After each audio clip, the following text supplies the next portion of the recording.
Hi everybody, we welcome you all. और हम लोग यहाँ अपने अनुभव से, अपनी एनर्जी से आपकी करियर शेप करने के लिए आए हैं। हम सभी को ऑलमोस्ट 2 डिकेड्स का अनुभव है एंड ये पता है कि कब क्या कितना पढ़ना है ताकि हम एग्ज़ाम में पास होएं अच्छे मार्क्स के साथ। Hi, this is P.S. Rathod. I'm a motivational speaker and a strategist. I provide a strategy for many companies, for many corporates, including JSPL, L&T, Google. And मैं पढ़ाऊंगा strategic management आपको, ऐसा जो काम आए एग्जाम में भी एंड प्रोफेशनल लाइफ में भी। क्योंकि ये सब्जेक्ट वही व्यक्ति पढ़ा सकता है जो व्यक्ति इस काम को करता है। मैं पढ़ाऊंगा आपको कॉस्टिंग भी, और कॉस्टिंग इतना इंटरेस्टिंग सब्जेक्ट बनाऊंगा आपके लिए कि मैं इंश्योर करूंगा कि 100 में 100 आए। एंड अकेला ये सब्जेक्ट आप में कॉन्फिडेंस दे कि आप रैंक ला सकते हैं। Thank you very much for trusting me and trusting my team. We are together. देखिए, ये है सुरभि मैम। सुरभि मैम ने AIR1 मोर देन 10 बनाया है अपने गाइडेंस से।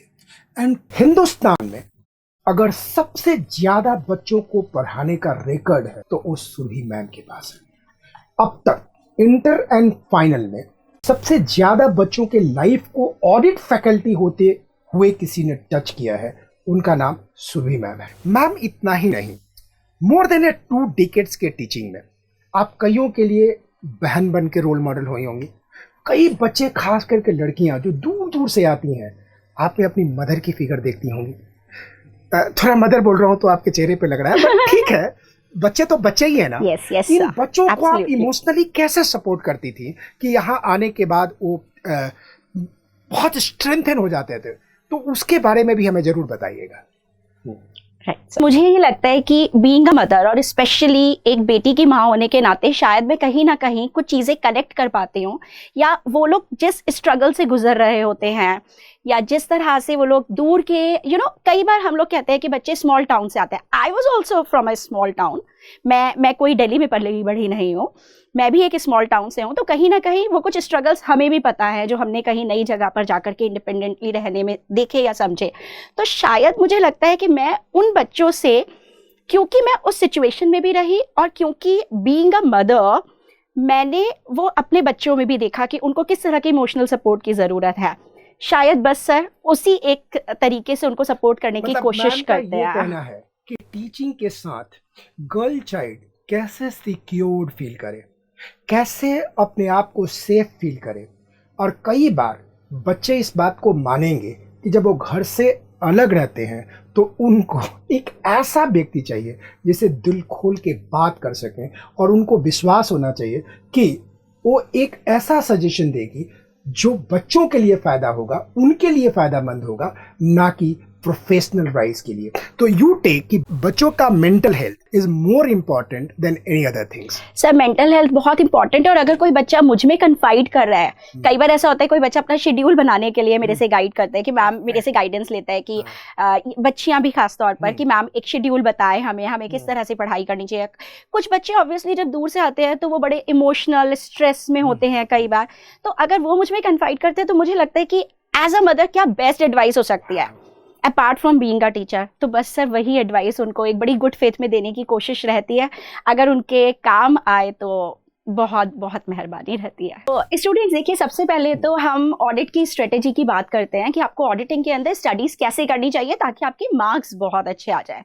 क्योंकि इन एनी केस ऑडिटिंग एक ऐसा सब्जेक्ट है जो आपको प्रैक्टिकल ट्रेनिंग में हमेशा काम आएगा, और साथ साथ जब आप CA बन जाओगे तो जिंदगी भर आपके काम आएगा। तो ऑडिटिंग के अंदर अगर मैं आपको सब्जेक्ट प्रिपरेशन की बात करूं तो सबसे ज्यादा इंपॉर्टेंट जो है वो है आपका कॉन्सेप्चुअल अंडरस्टैंडिंग। अगर आपकी कॉन्सेप्चुअल अंडरस्टैंडिंग बहुत बेहतर है और आप उसके बाद में जो कीवर्ड्स है, आपने वो कीवर्ड्स को पकड़ लिया तो आपको कभी ऐसा लगेगा ही नहीं कि मुझे ऑडिट रटना पड़ रहा है। तो अगर मैं इसको सम अप करूं, नंबर 1 कॉन्सेप्चुअल क्लैरिटी, नंबर 2, आपको मार्क्स लेकर के आने हैं, आपने कीवर्ड्स को बिल्कुल अपने दिमाग में बैठाना है, जिसके लिए हम लोग कुछ निमोनिक्स बनाते हैं, कुछ लॉजिकल अंडरस्टैंडिंग, कुछ फ्लो चार्ट्स बनाते हैं, जिसकी हेल्प से हम ये काम करते हैं। प्लस उसके साथ साथ में हम लोगों को रिविजन करना है, साथ में हमको छोटे छोटे जो हम टेस्ट क्लास के बीच में भी लेते हैं और साथ में जो हम टेस्ट सीरीज लेंगे। दोस्तों ये है नागेंद्र साहा सर। सर एक बात बताइए, आप एफएम पढ़ाते हो, एफएम टफ है, अब ये जो नया चीज आ रहा है कि एफएम के साथ एसएम आएगा, आपको ऐसा नहीं लगता कि एसएम पढ़ के मैं ही पढ़ा लूं, क्या करना, और नहीं आता तो क्यों नहीं आता? अब देखिए, ज़बरदस्ती की बात तो अलग है। हाँ, अगर जो फाइनेंशियल मैनेजमेंट में जो एक्सपर्ट होंगे, कोई ज़रूरी नहीं वो स्ट्रेटेजिक मैनेजमेंट भी उनको उतना ही एक्सपर्ट हो। करेक्ट। आप इतने दिनों से पढ़ाते हैं, हमें वो चीज़ स्टार्ट करने पड़ेंगे जो चीज़ आप ऑलरेडी वो एक्सपीरियंस गेन करके वो चीज़ ऑलरेडी बच्चों को आप डिलीवर कर चुके हैं।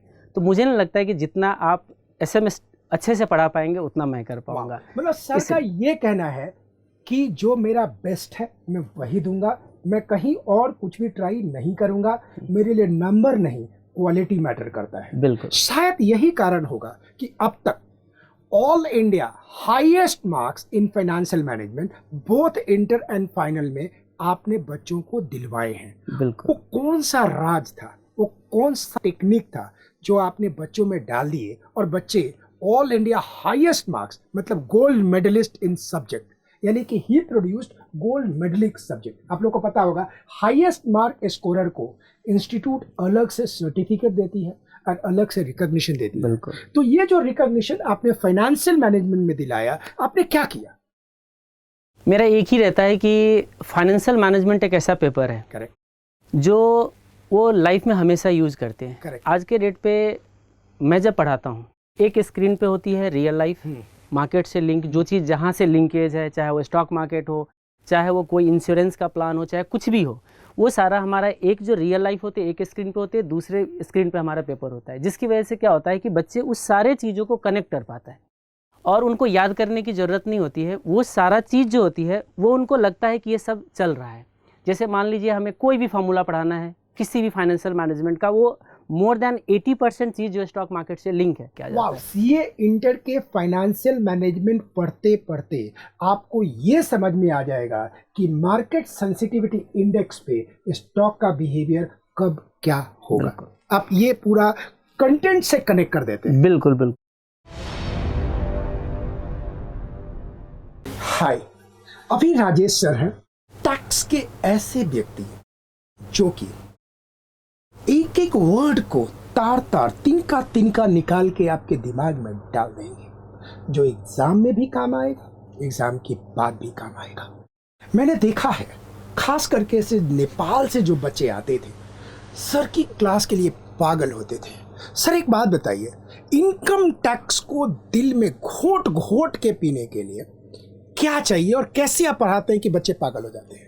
जैसा कि आपको पता है राठौर सर कि ये जो सब्जेक्ट है इनकम टैक्स, जो डायरेक्ट टैक्स भी कहा जाता है, ये सब्जेक्ट प्रोविजन बेस्ड है। इसके अंदर लॉ है, कानून है। और वो कानून, वो लॉ कौन बना रहे हैं? गवर्नमेंट बना रही है, पार्लियामेंट बना रही है, पॉलिटिशियन बना रहे हैं। राइट।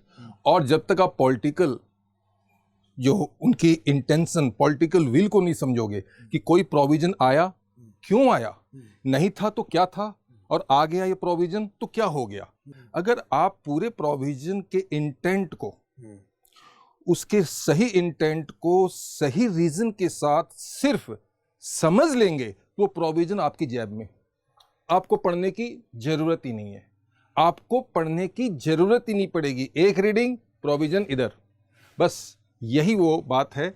जब हम क्लास में पढ़ाते हैं तो क्या है वो तो दुनिया देख रही है, क्यों है वो हम और आप देखेंगे। तो सर एक सबसे इंपॉर्टेंट क्वेश्चन आपसे पूछ रहा हूँ, आप बार बार कहते हैं कि बच्चों को स्टडी मटेरियल के थ्रू पढ़ाया जाए, ये आपके दिमाग में क्या चलता है?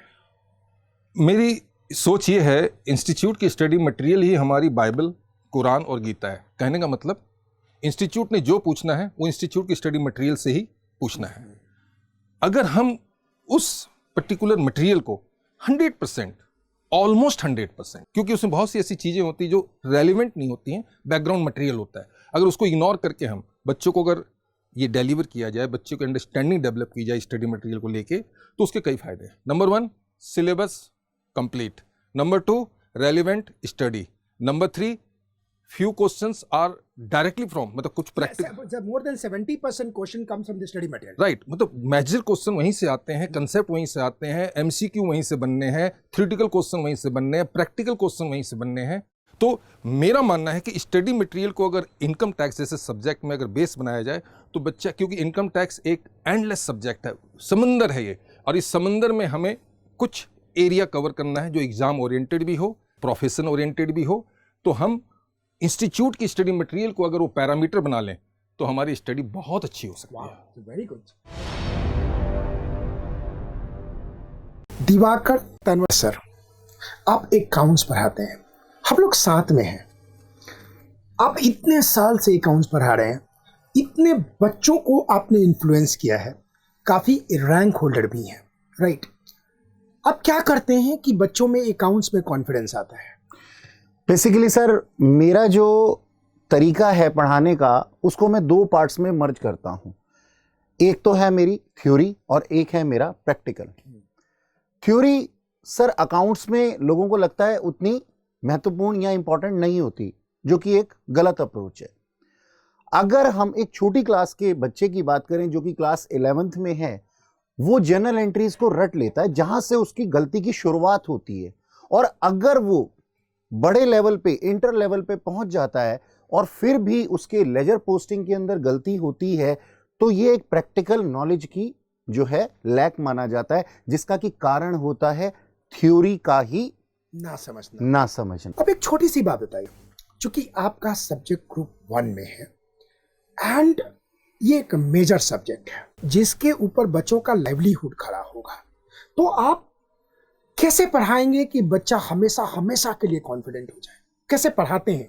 बेसिकली सर, अगर कोई बच्चा मेरे पास में आता है और कहता है कि मुझे ये चीज समझ में नहीं आई है, हो सकता है उसने क्लास के अंदर किसी प्रेशर में या फिर और बच्चों की हामी में हाँ मिला दी हो, लेकिन मैं उस चीज को सीरियसली लेते हुए उन बच्चों को जो कि थोड़े बहुत भी डाउट में होते हैं, मैं अपने पास में उनके डाउट क्लास के बाद क्लियर करता हूं और उनसे पर्सनल अटैचमेंट रखते हुए ये कहता हूं कि सच में अगर आपको अभी भी कोई दिक्कत है तो आप एक्स्ट्रा क्लास भी ले सकते हैं। तो इस तरीके से एक स्ट्रेंथ के वे में जो बच्चा है वो अपने आप को देखता है और आता है हमारे पास में, पूछता है, बार बार डाउट सॉल्विंग की कोशिश करता है।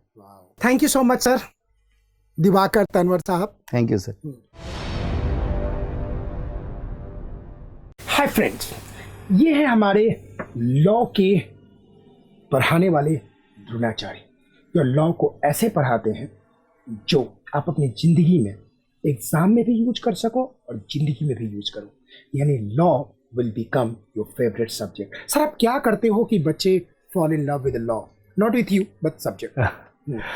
एक्चुअली मैं वो कहते हैं ना, दिल तो बच्चा है जी। वाओ। तो अंदर से हम सभी बच्चे हैं, तो मैं बच्चे की तरह समझ के कि उनकी तरह उनको कैसे समझना है, उनको कहाँ दिक्कत आ सकती है, मैं ये सोच के पढ़ाता हूँ कि जैसे कि अगर एक सेक्शन में दिक्कत आएगी कहीं, तो वो अगर मैं बच्चा होता तो मुझे कहाँ दिक्कत आती है। यानी कि लॉ पढ़ाने के लिए बच्चे के दिल और दिमाग में पहले जाते हो और फिर पढ़ाते हो। सही बात सर। वाओ, तभी आप दिल और दिमाग को छूते हो, right? Right sir. That's amazing. तो आप सेक्शन वाइज लॉ पढ़ाते हो या कॉन्सेप्ट पर पढ़ाते हो? स्टडी मटेरियल को कितना कवरेज करते हो, ये जरा बताओ ना। सर सबसे पहले मैं स्टडी मटेरियल पे आऊँगा। मैं 100% से ज़्यादा कवर करता हूँ सर स्टडी मटेरियल, क्योंकि सर हम मैं कॉन्सेप्ट तो पढ़ाता हूँ सर, उसके साथ साथ उसके questions, MCQs, everything is covered, और वो भी सिर्फ ओरली नहीं, रिटन। वाओ, यानी कि क्लास में ही MCQ कवर्ड सर, 100%। क्लास में ही केस स्टडीज कवर्ड, सब कुछ 100%, एवरीथिंग। यानी कि क्लास में सिर्फ पढ़ाई, नो ड्रामा सर, ओनली पढ़ाई, नो कहानी। अरे वाह, क्या जबरदस्त है। फिर तो लॉ आने वाले कल में मुझे लगता है सिर्फ लवजीत जैसे लव को जीतने वाले तो लॉ को जीतने वाले, तो आपका नाम तो लवजीत नहीं लॉजीत हो जाना चाहिए। हाँ सर, कहते हैं सर कुछ स्टूडेंट्स, हाँ लॉ गुरु बोलते हैं। अच्छा, लॉ गुरु बोलते हैं, दैट्स वेरी गुड। तो मैं भी आपको लवजीत ना करके लॉजीत ही आज से पुकारेंगे तो ज्यादा बढ़िया है। Thank you sir. राइट, तो लेडीज एंड मैन, ये है लॉजीत सिंह जी, जो कि आपको लॉ पढ़ाएंगे। ये लॉजीत मैंने बोला, ये लवजीत है।